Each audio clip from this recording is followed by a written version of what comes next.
नमस्कार दोस्तों, आज की राजनीति में कुछ ऐसे सो कॉल्ड अपने आप को काफी पढ़ा लिखा कहने वाले ऐसे राजनीतिज्ञ आ गए हैं जो हर बार में जो है मोदी जी को नीचा दिखाने का कोई भी मौका नहीं चूकते हैं। लेकिन जब असल ग्राउंड में कुछ करने की बात आती है तो यही सो कॉल्ड पढ़े लिखे लोग हाथ फैला करके मोदी जी की तरफ मदद की गुहार लगाते दिख जाते हैं। नमस्कार दोस्तों, शक्ति सर क्लासेस में आपका स्वागत है और हम बात कर रहे हैं दिल्ली के करंट हालातों की।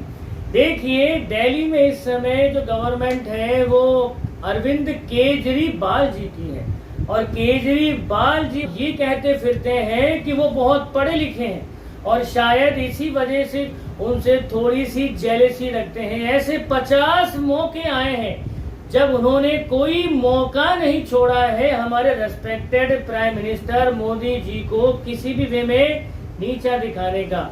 लेकिन बात इतनी सी है कि जब सच में कुछ करने की बारी आती है तो ये सो कॉल्ड पढ़े लिखे मुख्यमंत्री जी और इनके सो कॉल्ड पढ़े लिखे मंत्रिमंडल के सदस्यगण भगवान जाने कौन से बिल में जाके छिप जाते हैं। तब इनको इनकी पढ़ाई लिखाई से ऐसा कोई उपाय नहीं सूझता क्या इस प्रॉब्लम का सॉल्यूशन कैसे निकाले, क्या निकाले।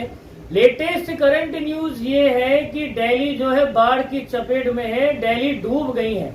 और कमाल की बात ये है कि हमारे सो कॉल्ड पढ़े लिखे मुख्यमंत्री अरविंद केजरीवाल जी ये कह रहे हैं कि दिल्ली के अंदर जो बाढ़ के हालात हैं उसका डूबने का कारण साहब हरियाणा है, क्योंकि हथनी बैराज कुंडी से जो पानी छोड़ा जा रहा है उसकी एक फिलोसॉफी, उसकी एक जो है अलग ही थ्योरी भाई साहब ने दी है।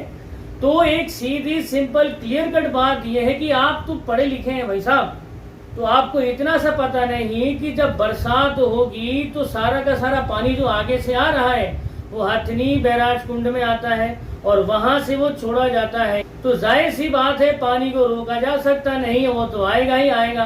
तो ये पढ़े लिखे लोग क्या भाई साहब सो रहे थे क्या? इनको पता नहीं था क्या कि दिल्ली में हालात कितने विकट होने वाले हैं? आज सीन ये है कि दिल्ली पानी में डूब चुकी है। आम आदमी बेचारा अपने उस कंडीशन में ही अपने घर छोड़ने को मजबूर हुआ जिस कंडीशन में वो था, यानी एक जोड़ी कपड़ों के साथ में उसे अपना घर बार छोड़ करके भागना पड़ा। लेकिन भाई साहब इनकी तरफ से ना तो किसी किस्म की मदद आई है और ना ही किसी भी किस्म की खाने पीने की कोई सुविधा मुहैया ही करवाई गई है। ये है पढ़े लिखे लोगों का दूरंदेशी, ये है इन पढ़े लिखे लोगों का भाई साहब फोरसाइट। और ये दिन रात जो है मोदी जी को कोसते रहते हैं, अरे भैया वो बंदा तुमसे 1000 गुना ज्यादा काबिल है, 1000 गुना लाख गुना ज्यादा तुमसे बेहतर है देश को चलाने के लिए। जब कभी कोई क्राइसिस आता है तो मोदी जी की रणनीति ऐसी होती है कि आम आदमी जो है किसी भी तरह से तकलीफ में ना हो और परेशानी का सॉल्यूशन भी निकल जाए। लेकिन हमारे सो कॉल्ड जो पढ़े लिखे लोग हैं, उनके जो मंत्रिमंडल के लोग हैं, यदा कदा जहां कहीं भी मोदी जी के नारे लगते हैं तो ये कहते नजर आते हैं कि पढ़ाई लिखाई इसलिए जरूरी है क्योंकि अंधभक्ति के पीछे पड़े हुए मोदी जी के। चलो ठीक है भैया, अंधभक्ति ही सही, तुम तो पढ़े लिखे हो ना, तुमने क्या निहाल कर लिया? पूरा दिल्ली चूज करके खा गए हो फ्रीबीज के नाम पर। आज क्या हालात है दिल्ली के अंदर आप सबको बताने की नीड नहीं है।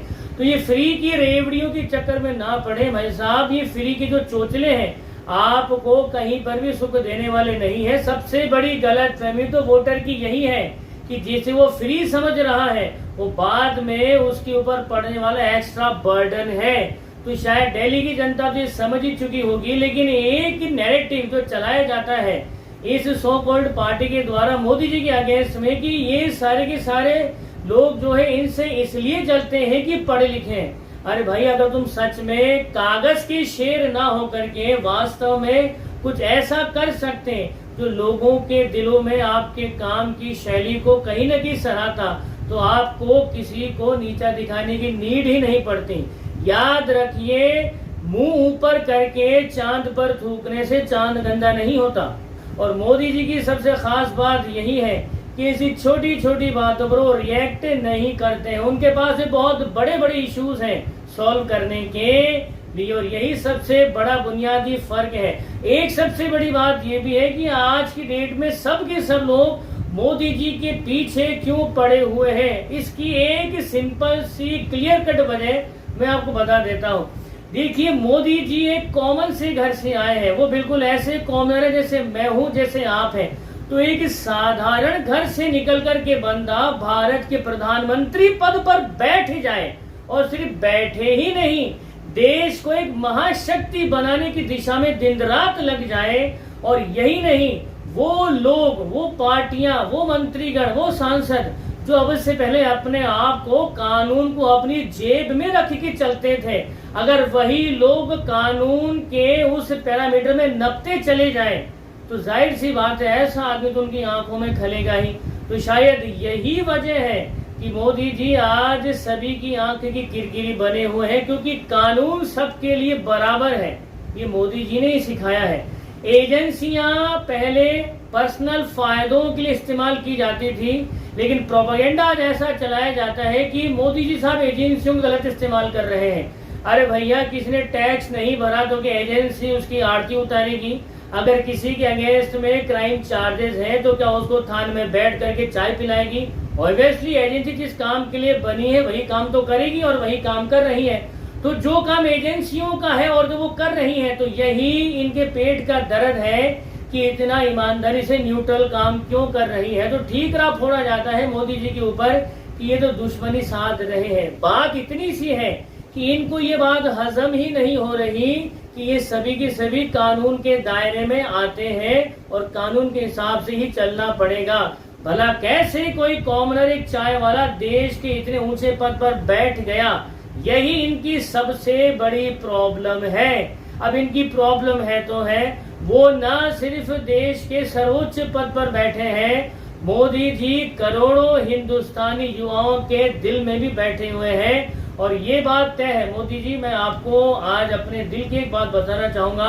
आप मोदी जी लगे रहिए, भारत का युवा, भारत का पूरा एक वर्ग आपके साथ में है, और धीरे धीरे शायद आपकी कार्यशैली की वजह से ही हिंदू और मुसलमान अब ये सोचने पर मजबूर हो गए हैं, खास तौर से मुसलमान लोग, कि अब तक जो पार्टियां थी उनको खाली वोट बैंक समझे हुए थी, मुसलमानों के विकास से किसी को कोई मतलब नहीं था। तो कुछ मुसलमान इस चीज को समझ चुके हैं और विकास की मुख्य धारा में आने को तैयार हैं, लेकिन अभी कहीं कहीं थोड़ा सा अज्ञानता का अंधेरा बाकी है। लेकिन ऐसा कहते हैं कि विकास होगा और जरूर होगा, देर है पर अंधेर नहीं होगा। और मोदी जी जिस तरह से कार्य कर रहे हैं, ये तो मान करके चलिए, भारत एक ऐसा राष्ट्र बनेगा जहां सारे के सारे नागरिक अपने सारे के सारे डिफरेंसेस को भुला करके केवल राष्ट्र हित के काम में एक दिन लग जाएंगे। और जिस दिन ऐसा हो गया, उसी दिन इन सो कॉल्ड ये जो पार्टियां हैं, लोग हैं ना, उनकी दुकानें वैसे ही बंद हो जाएंगी। तो बंद होने के कगार पर ही तो है, तभी तो इतनी फड़फड़ाहट इनमें लगी हुई है।